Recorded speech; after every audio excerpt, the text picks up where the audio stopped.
So we're going to do the 5 key questions. Again, the point of the 5 key questions is just a structured way of you taking the A, the K, the C, and the D and turning them into the properties that we need to find out where those 5 points are. One of the points is at the start, and that's your phase shift. And if it's sine, it starts on the 0 line. If it's cosine, it starts at the max or the min. Right? So we need to find the 0 line. We need to find the phase shift. We need to find the max. We need to find the min. So you could write out the A, the K, the C, and the D. A is 1/3. K is 2. C is positive pi by 3. And D is negative 1.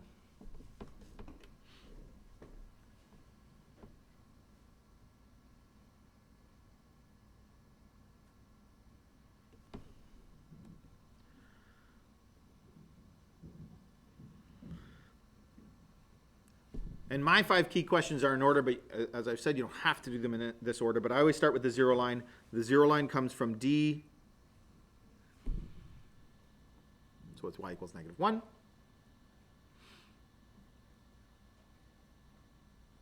If you think you can do any part of this, go. Start doing it. Like, don't wait for me and just copy. Start trying to write these values down, right? The next one's amplitude.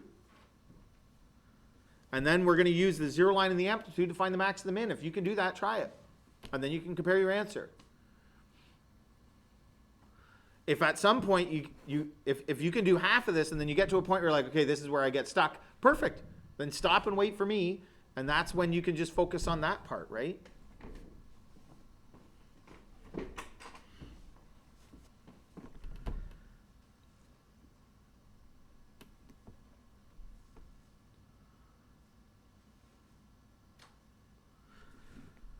So the amplitude is the A value minus the sign. It's always positive. So if A was negative, I would drop that for the amplitude. It's not negative in this case, but.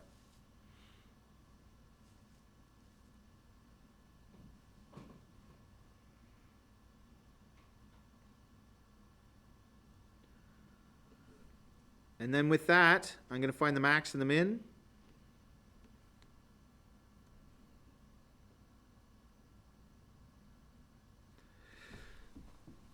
My 0 line is at negative 1, which is also negative 3/3. And the reason why I wrote it as 3/3 is because my amplitude is 1/3, so I'm getting a common denominator. From 3/3, negative 3/3, I would go up 1 to negative 2/3 and down 1 to negative 4/3. And you're going to make your scale where 1 square is 1/3. So from the 0 line, you're going to go up 1 square and down 1 square. If it was, like, I don't think we have a big enough grid for it because our vertical shift is too much. But if you had enough of a grid, you might try to make it so you go up 2 squares to your max and 2 squares to your min. Because as you saw in the learning goal, going up and down 1 square makes a really kind of tight curve. It's nicer if you can draw a nicer curve, take up a bit more of the grid if you can go up a bit higher and down a bit higher. But I think it's going to be, I don't think it's going to fit for this grid, for this particular question. Because I would have to have 6 squares just to get to negative 1. And I don't think I have enough squares vertically for that, right? Okay, next I do my start.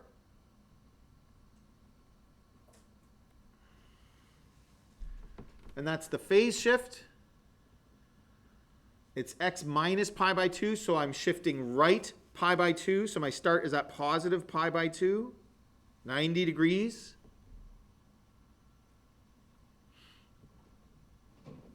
I hope this fits horizontally. I'm not actually convinced that it's going to, but our grid's not that big. We'll see.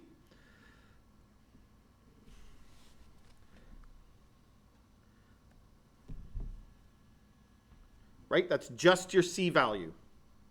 Why did I write C as pi by 3 over here? Anybody else catch that? Oh, I'm looking at the wrong one. That's why. It is supposed to be pi by 3. That's why I told you to scratch that out, but I didn't do it. There we go. Good thing everything else is the same. Pi by 3. Okay, from there.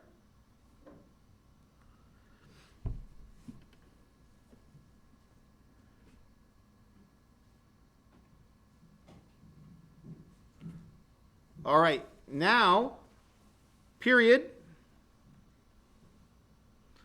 Use our formula, 2 pi divided by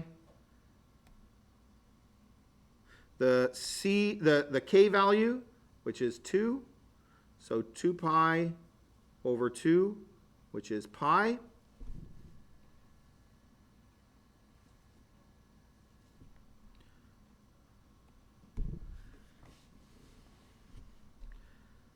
And then 5 is the end, which is your start plus your period.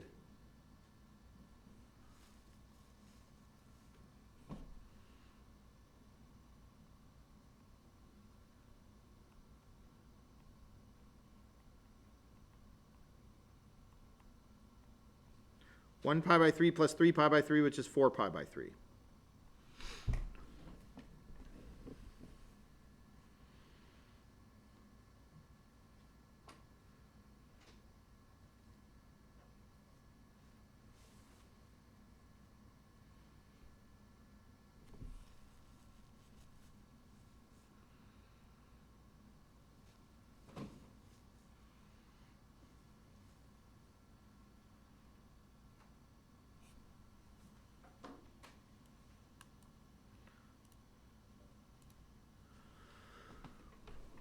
We comfortable with that part so far?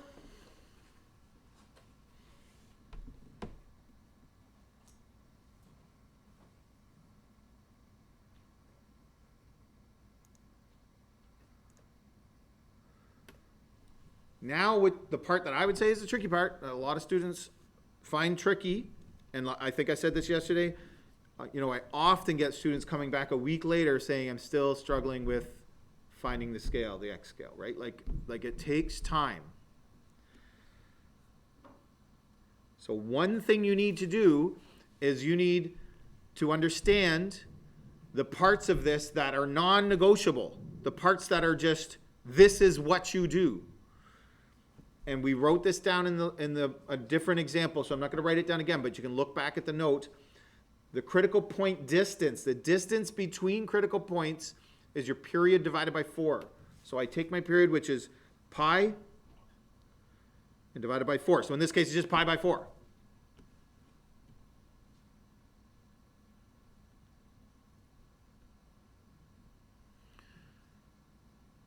Sometimes you might have to do a little bit of work, calculator, or whatever fraction math to get that. Then I take my phase shift and my critical point distance, and I compare them. My phase shift is pi by 3. My critical point distance is pi by 4. And I come up with something that will work for both.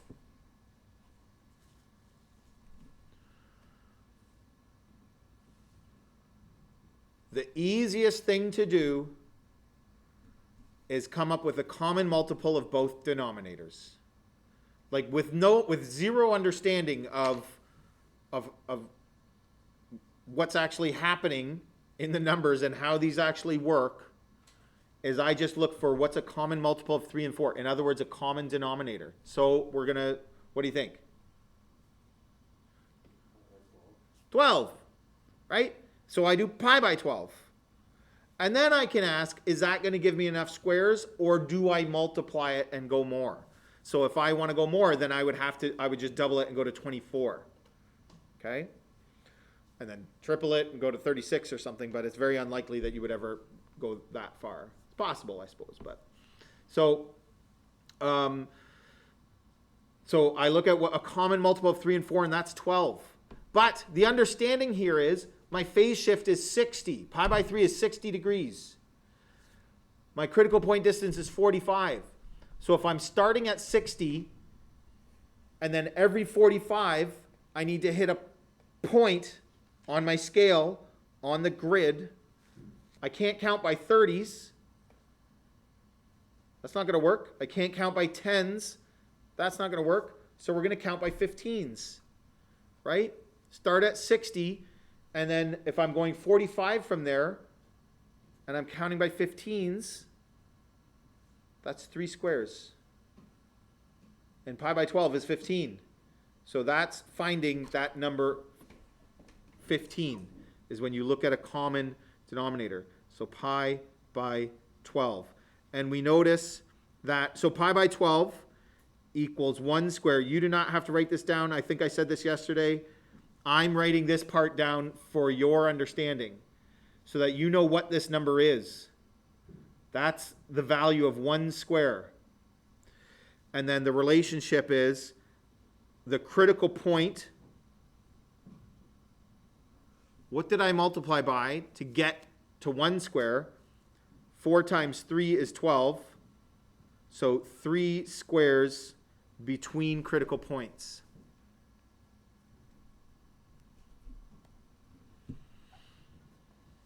And as I said before, this makes the actual graphing part pretty easy.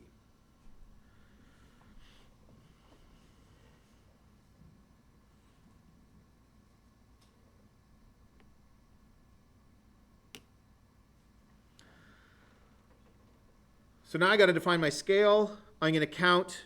I'm going to do 3 squares is equal to 1 because of my amplitude. So 1, 2, 3. There's -1. 1, 2, 3. There's -2. And I could either count 3 squares or 4 squares to label along the x-axis. If I count 3 squares, I just said 3 squares. If I'm counting pi by 12 every time, 3 squares is going to take me to pi by 4, like we just did that. 4 squares will take me to pi by 3. I hope people are starting to catch on, but that sounds like gibberish. And I always wonder if some people think I'm crazy. Like when I start talking to like this, you really think we understand what he's saying? Pi by this, pi by that, this many squares is this is this. But I know some of you can follow it, but it's hard at first. But all I'm saying is I'm counting by 15s. So 3 will get me to 45, and 4 will get me to 60. Well, you understand that. But when we're counting in pi by 3s, pi by 4s, pi by 12s, like it is a bit trickier. But like I say, you can get there. So it would be up to you. If I count 4 squares to pi by 3, then my first point will fall right on a nice point. If I count every 3 squares, I don't know if there's a benefit to that, but so you can do whatever you want. So let's do 4 squares. Why not? Pi by 3. Okay, 1, 2, 3, 4 is 2 pi by 3. Actually, this makes a lot of sense because I'm going to end at 4 pi by 3. 1, 2, 3, 4, 3 pi by 3, which is pi. 1, 2, 3, 4, 4 pi by 3. My rule is your scale has to go at least as far as your points. So because that's where our last point is, that's good enough. It works out really nicely because we're going to have a really easy confirmation that we did everything correctly. I'm going back up to check a couple things. We're graphing sine. There's no reflection. My 0 line is at -1. Sine starts on the 0 line. My phase shift, my start is pi by 3, which is this point right here at -1. There's my first point. 3 squares to get to my next point. 1, 2, 3, up to the max. So this is where this math starts to become more visual, where I went from -1 up 1 to -2/3 and down 1 to -4/3. Okay, 1, 2, 3, back to the 0 line. 1, 2, 3 to the minimum. 1, 2, 3 to the end. Look what happened. Bam. Our end, where we were supposed to finish, we did. I did it.